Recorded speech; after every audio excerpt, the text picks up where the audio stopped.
Friends, आज हम आपको बताएंगे पूर्णांक पर आधारित ऑब्जेक्टिव क्वेश्चन जो पिछले यूपी टेट में पूछे गए हैं।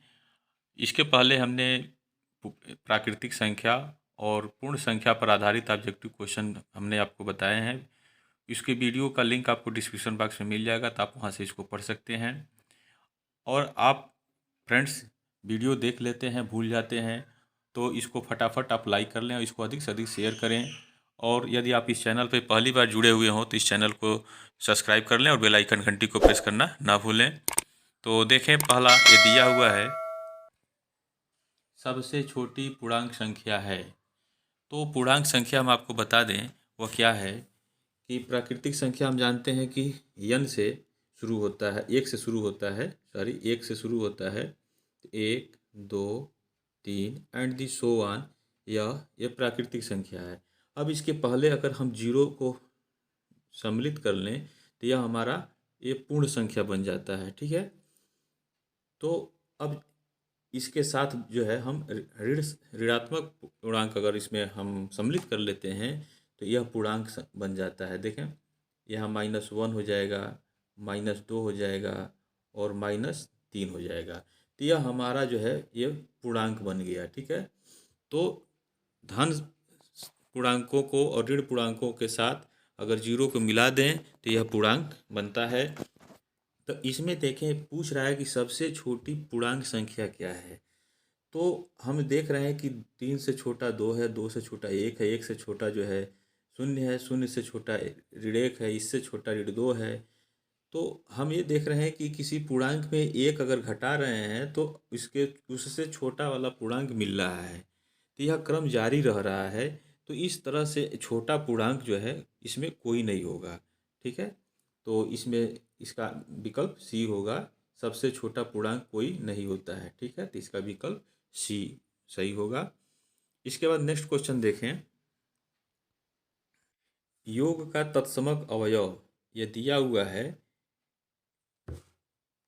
पहला दिया है 1, दूसरा 2, बी सी 0 दिया है और डी जो है इनमें से कोई नहीं। ठीक है, तो योग का तत्समक अवयव कहते किसे हैं? यह योग का तत्समक अवयव वह अवयव है जो किसी संख्या में जोड़ने पर उसका मान वही संख्या प्राप्त होती है, तो उसे हम योग का तत्समक अवयव कहते हैं। अब जैसे मान लेते हैं कि संख्या यहाँ 2 लिख दिया है।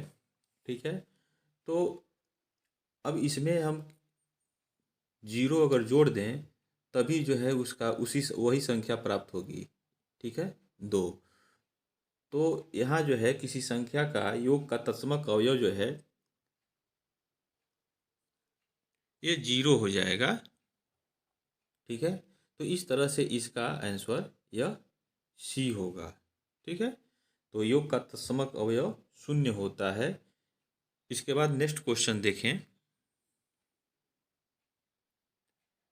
तीसरा दिया है गुणन का तत्समक अवयव।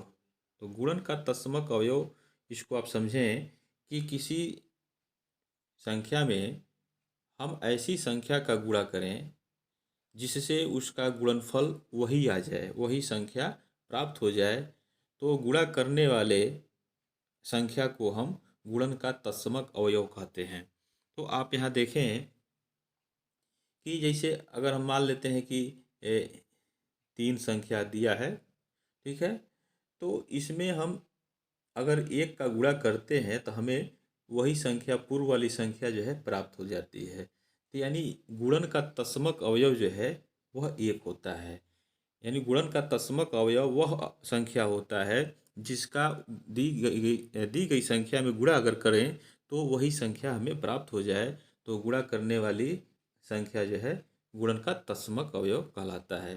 तो इस तरह से इसमें देखें, ए 0 दिया है, बी 1 दिया है, सी 2 दिया है, डी ऋण 1 दिया है, तो इसका गुणन का तत्समक अवयव यह 1 हो जाएगा। ठीक है, इसके बाद से नेक्स्ट क्वेश्चन देखें,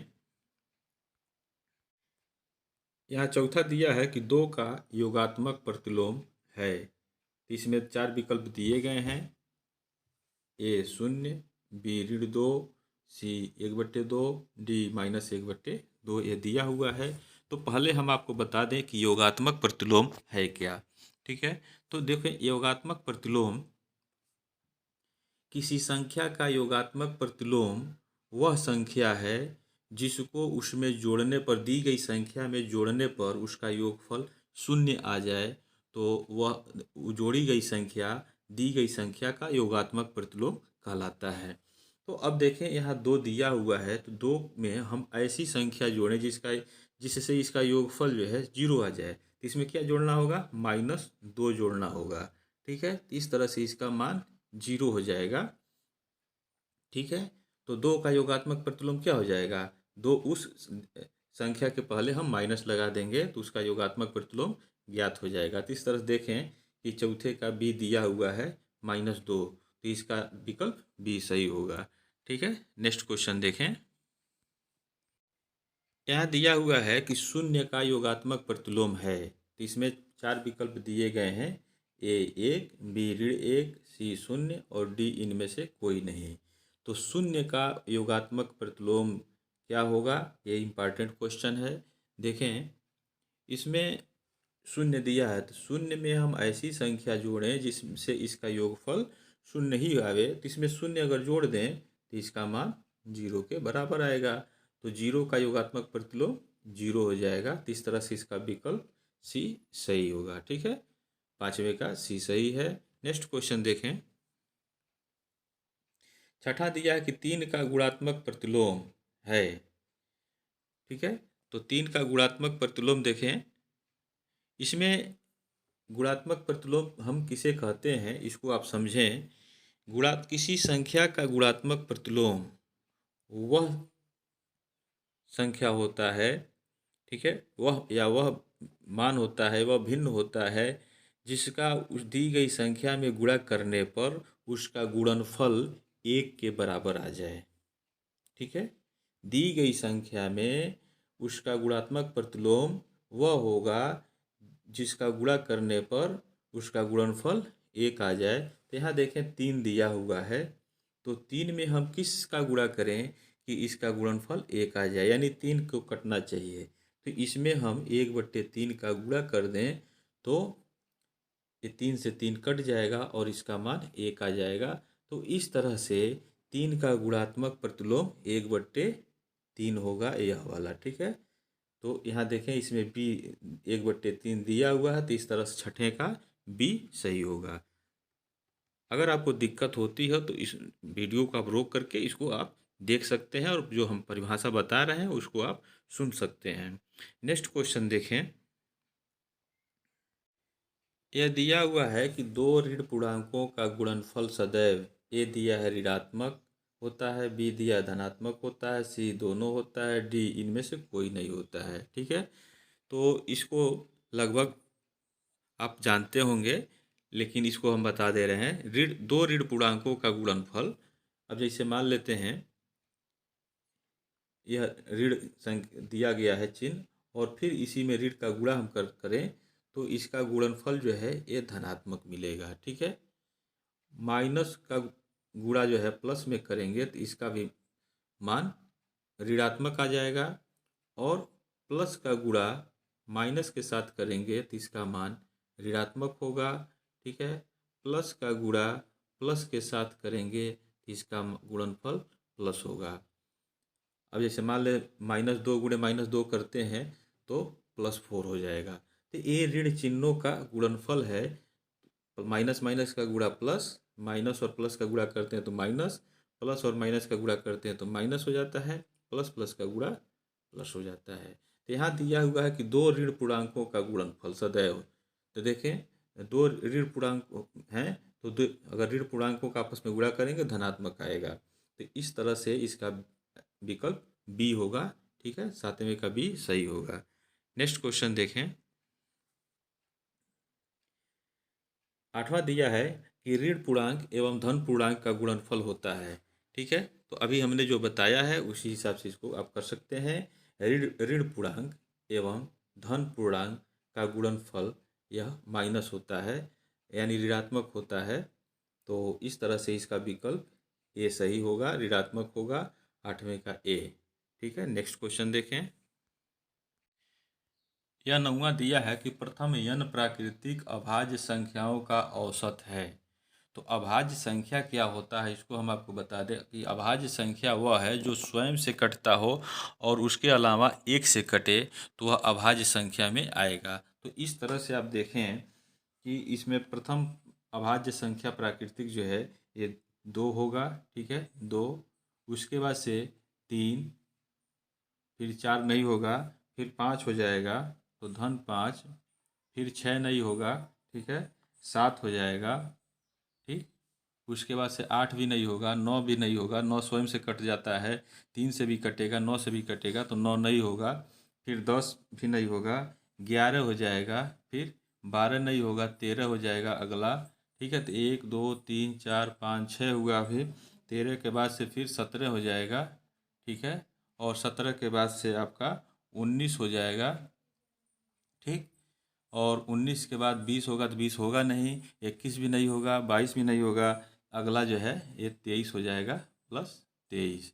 अब इसको हम जोड़ लें, इसका औसत पूछ रहा है तो इसको हम जोड़ें तो 9 3 12 और 12 7 19, 1 20 2 22, 1 23, 23 7 30 और 30 8 38, 2 40, यहाँ 0 हो जाएगा, हासिल 4 हो गया, 4 1 5, 1 6, 1 7, 1 8, 8 और 2 10, तो यह हो गया आपका 100, ठीक है। तो इसका माध्य निकालना है, तो औसत निकालना है, तो इनकी संख्या से हम भाग कर देंगे।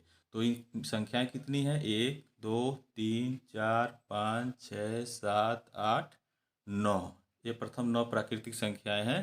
तो अभाज्य संख्या, तो इसको हम 9 से भाग कर देंगे, तो ये 9 एक अन्य 9, एक बचा 10 हो जाएगा, फिर एक बार में जाएगा तो 9 एक अन्य 9 और एक बच गया, तो एक को हम अंश में लिख लेंगे और बट्टे हर में 9, तो 11 सही 1/9 जो है इसका औसत होगा। तो इसमें से देखें, इसमें पहला दिया है 9, दूसरा दिया है 10, तीसरा 11 सही 2/9 और डी दिया सॉरी 4, चौथा दिया है 11 सही 1/9, तो इसका चौथा विकल्प जो है सही होगा, ठीक है।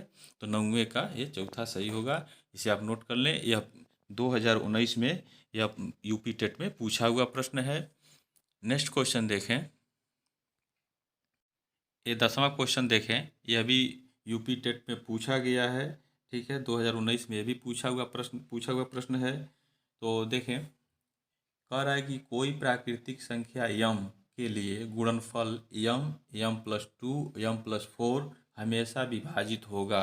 इसमें 4 विकल्प दिया है, पहला 3 से, दूसरा 5 से, तीसरा 7 से, चौथा 2 से। तो इसको हम कैसे चेक करेंगे, तो प्राकृतिक संख्या यम जो है प्राकृतिक संख्या है, तो मान लेते हैं यम का मान जो है हम 1 रख लें, तो अगर 1 रखते हैं तो 1 गुणे, यहाँ यम की जगह m+2 तो 1 रखेंगे तो 1 धन 2 3 हो जाएगा, तो गुणे 3, और फिर m+4 इसमें 1 रखेंगे तो 4 1 5 हो जाएगा।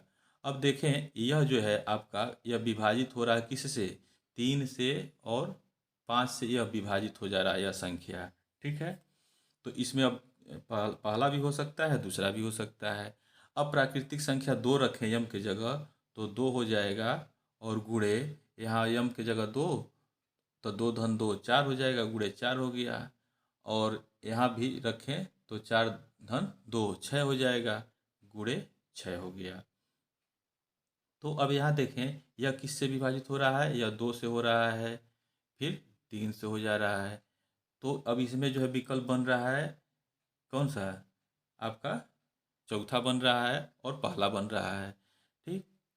हमें ये प्राप्त करना है कि वह उसी संख्या से वो विभाजित हमेशा हो।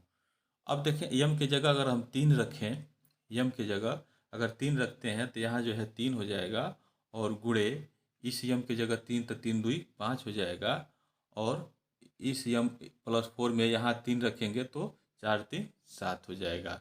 तो यह संख्या जो है आपका विभाजित हो रहा है 3 से, 5 से और 7 से भी विभाजित हो जा रहा है। तो अब देखें, इसमें भी 3 है, इसमें भी 3 है, ठीक है, और इसमें भी 3 है, इसमें 5 है तो इसमें 5 नहीं है, इसमें 7 है तो इन दोनों में 7 नहीं है, 3 सब में है। यानी यह जो दिया गया है m+2 और m+4 अगर प्राकृतिक संख्या है और उसका गुणनफल दिया हुआ है तो यह हमेशा 3 से विभाजित होगा। तो इस तरह से इसका विकल्प यह पहला सही होगा। ठीक है, तो इस तरह से यह आपके 10 ऑब्जेक्टिव क्वेश्चन, इंपॉर्टेंट क्वेश्चन हमने आपको बताए हैं। इसी तरह का जो है अगला वीडियो जो हम आपको देंगे लघुत्तम समापवर्तक और महत्तम समापवर्तक पे। तब तक के लिए आप इस चैनल पे बने रहें। जय हिंद।